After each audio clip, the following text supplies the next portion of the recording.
नमस्कार। माली समाचार हिंदी में आपका स्वागत है। मैं दिनेश माली।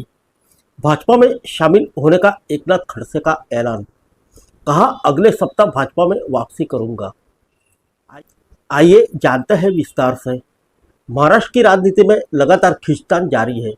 इस बीच 40 साल पुराना तोड़कर अविभाजित में शामिल हुए एकनाथ खड़से एक बार फिर भाजपा में शामिल हो रहे हैं। खड़से ने शनिवार को कहा कि वे अगले सप्ताह अपनी मूल पार्टी में शामिल होंगे। खड़से करीब 3 साल पहले महाराष्ट्र में भारतीय जनता पार्टी के नेतृत्व के साथ मतभेद होने पर पार्टी छोड़कर अविभाजित राष्ट्रवादी कांग्रेस पार्टी में चले गए थे। खड़से ने शनिवार को कहा कि वह अगले सप्ताह दिल्ली में अपनी मूल पार्टी में शामिल होंगे। पूर्ववर्ती देवेंद्र फडणवीस सरकार में मंत्री रहे खड़से ने एक भूमि सौदे के मामले को लेकर 2016 में मंत्री पद से इस्तीफा दे दिया था। लंबे इंतजार के बाद शरद पवार की अगुवाई वाली अविभाजित राष्ट्रवादी कांग्रेस पार्टी ने उन्हें अपना सदस्य बनाया था। खड़से ने कहा कि कुछ घटनाक्रमों को लेकर उन्हें पार्टी छोड़नी पड़ी थी। वह इस समय राष्ट्रीय कांग्रेस पार्टी शरद चंद्र पवार के विधान परिषद सदस्य हैं।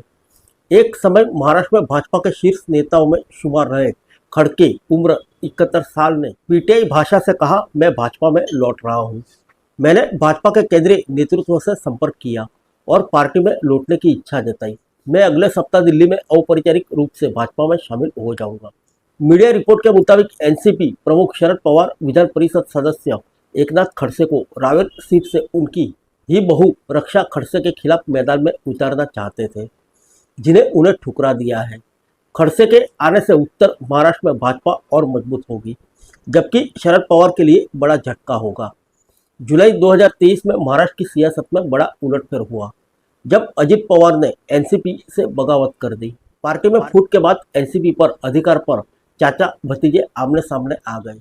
अजित पवार गुट ने चुनाव आयोग का रूख किया, वही शरद पवार खेमे ने भी चुनाव आयोग में अपनी बात रखी। चुनाव आयोग ने दोनों पक्षों के दस्तावेज जांचे और दलीलें सुनी। चुनाव आयोग ने एनसीपी में विवाद का निपटारा किया और अजित पवार के नेतृत्व वाले गुट के पक्ष में फैसला सुनाया। अब एनसीपी का नाम और चुनाव चिन्ह घड़ी अजित पवार के पास है। फिर मिलेंगे अगले बुलेटिन में अन्य किसी खबर के साथ। तब तक के लिए इजाजत दीजिए। नमस्कार।